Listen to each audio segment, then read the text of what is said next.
Hello guys and welcome back to Infinity Learning.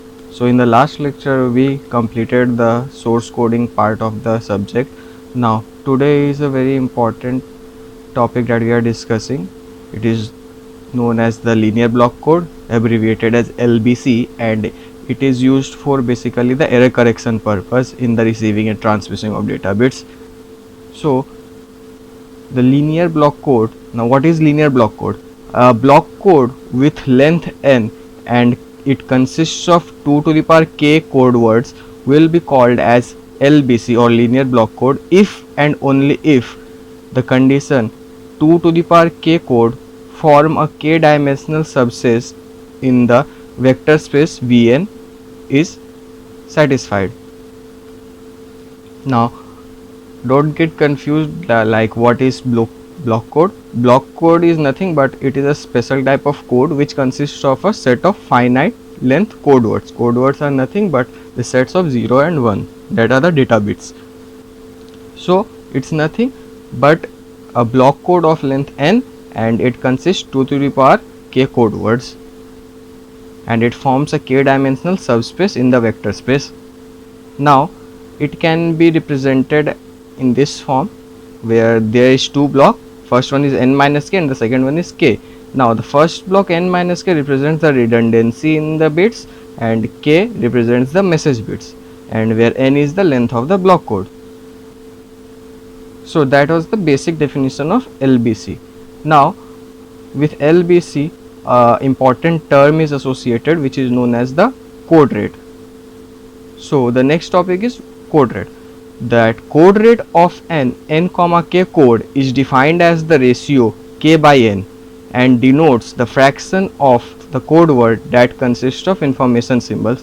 So what we come to know from this definition, that the code rate is nothing but the ratio of the k and n, and it basically denotes the part of the code word which consists the informative part, the information. So it's simply known as the code rate. Now this LBC have some properties which we are going to discuss in a brief format, and we will discuss it in the elaborative form, in the elaborative manner in the coming lectures. So the first property is the sum of two code words belonging to the code is also a code word belonging to a code. So basically you can relate this property as if a quantity, if two different quantities belong to a particular thing, then the sum of those two particular quantities will also belong to the same thing. So the sum of two code words which belong to the code and the result will also belong to the code. The second property is the all zero word is always a code word. So it's not like that the zero did not have any value. In this subject, zero has the same value as that of 1. So the all zero word is always considered as a code word. Now don't get confused about what is word and what is code word. Word is nothing but a sequence of symbols. It is a sequence of 0 and 1, and code words are nothing but the set of vectors in a code. And the third property is the minimum Hamming distance. Forget about the Hamming term, just remember the minimum distance between two code words of an LBC is equal to the minimum weight of any non-zero code word. So the minimum distance between two code words is equal to the minimum weight in the entire code word set. So these were the three basic properties of the LBC. Now the next part that we are going to discuss is the matrix description of LBCs. Now this kind of codes we can easily demonstrate it with the help of matrices. As matrices are very familiar with us, it can be of various help. So we will also use matrix in the description or representation of LBCs. So we can simply represent an LBC with this equation: C is equal to U into G, where C is, in layman's term, we can call it as output, which is better known as code word.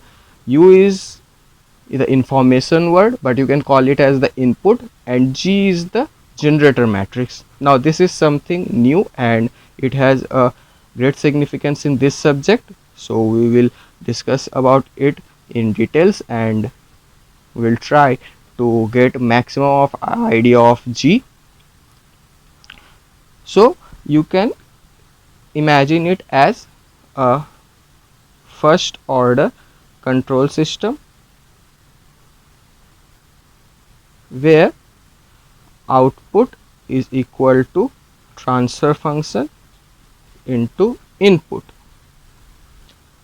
So it's obvious the next topic that we are going to discuss is the generator matrix. Now, as I discussed earlier that the generator matrix is of a great importance, so we will try to get the full idea of what it is actually and how is it useful to us. So generator matrix can be represented in this manner. As you can see that it has k number of rows and n number of columns. So starting from G00, G01, it will go up to G0 n1 n minus 1. So these are the number of columns. So the number of columns is from 0 to n minus 1. So total number is n, and the row goes from G00, G10 up to G k minus 1 to 0. So the from 0 to k minus 1 they are k number of rows. So this is the general way to define or to represent a generator matrix. Now what is generator matrix? We need to know that it is a matrix whose rows form a basis for all linear code. This line just shows how important this generator matrix is. It is generally a matrix whose rows forms a basis for a linear code. Just like for a building to be created properly, we need the first base to be created properly. So this can be considered as the first floor or the ground floor, the base of the building. So it is used to incorporate redundancy into signals to make it secure, as it will be difficult to decode for outer parties. So one main importance of this generator matrix is that we can incorporate some redundancy in our private information, so it cannot be hacked or like decrypted by a third person that is out of our party. And it has one characteristic that it is not unique for a given LBC linear block code, as the choice of basic vector is not unique. So the basic vectors are not unique, so it is also not unique. So here is an example of a generator matrix and the basic terminologies related to the generator matrix. So G, the generator matrix, here I have given an example of 4 cross 7, which are 4 rows and 7 columns. So 1 1 0 1 0 0 and further, as you can see. So from this example we can make two observations. The first one is the 4 cross 4 matrix within this entire matrix. As you can see that it is a unit matrix of diagonal principal values 1, and the first three, the first three columns are the redundancy that we are discussing about, that we incorporated in the signal. So what we can say here, that the last 4 bits represents the message bit and the remaining bits are the redundant bits, or it is better known as the parity bits.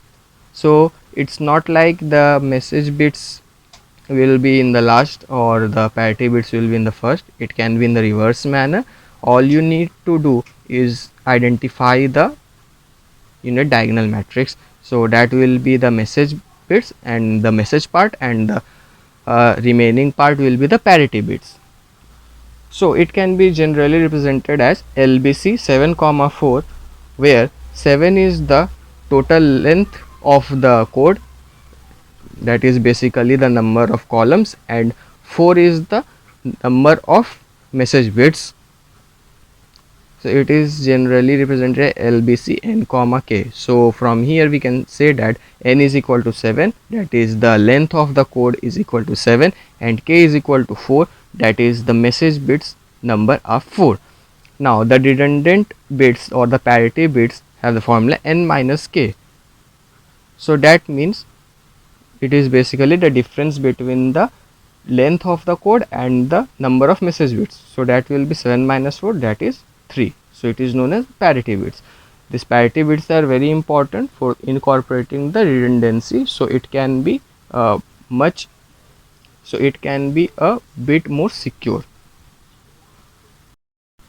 Now let's proceed to a problem so we can get a clear idea of the generator matrix. Here the question says that consider a generator matrix G, input U, and G is given as 1 0 1 and 0 1 0.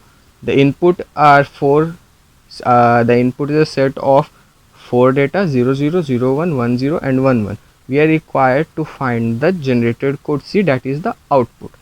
So the solution will be, we know the basic formula that C is equal to U into G. So first, for U is equal to 0 0, suppose C0 is equal to 0 0. So this is a matrix of 1 cross 2, and you already know the matrix multiplication rule, so I will not repeat that. I suppose you know that. So this will be G. So this is 2 cross 3.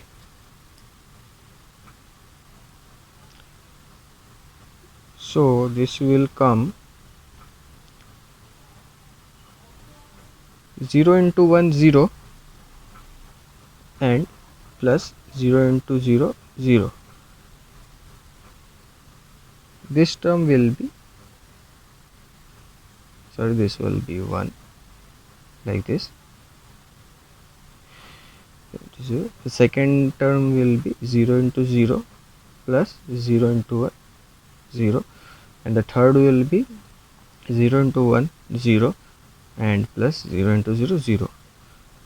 Now the most important thing regarding the operations that we are doing is that any addition or subtraction that we are performing, it's not the simple addition or subtraction that we used to do. It is the modular addition, that is we are performing an XOR operation between the bits. The multiplication will be a normal one, but the addition will be a modular addition, which is better known as the XOR operation.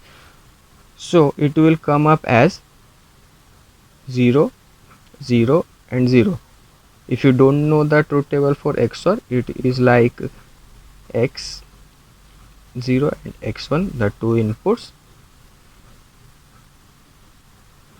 and output is y. So 0 0 0 1 1 0 and 1 1. So for 0 0 it is 0, so 0 1 it is 1, for 1 0 it is 1, for 1 1 equal to 0. You can simply remember it as, if there is no change in the two outputs, if the two inputs, if the two inputs are same, then the output is 0. If the two inputs are not same, the output is 1. So we got the first code word. Now similarly we can do for C1. This will be 0 1 and this will be 1 0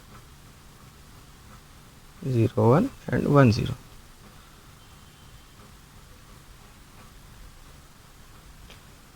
So this will be 0, this will be 0 and 1, so it will be 1, this will be 0. For C2, this will be 1 0, this will be 1 0 0 1 1 0. So this will be 1, this will be 0 and this will be 1. And the last term C3 will be 1 and 1, this will be 1 0 0 1 and 1 0. So this is 1 1 and 1. So we got the 4 code words that we are required to find out. So the C will be, we can write it as 0 0 0 0 1 0 1 0 1 and 1 1 1. So this is our required solution. So this was the basic idea of what generator matrix is and how we can use it, and these are the basic fundamentals of the generator matrix. This much for today. I hope you liked the video, guys. If you liked the video, please give it a thumbs up. If you want more this kind of videos, please subscribe to my channel and give it a thumbs up, and comment your queries if you have any, or whether you liked the video or not, and we will meet in the next video. Till then, bye bye.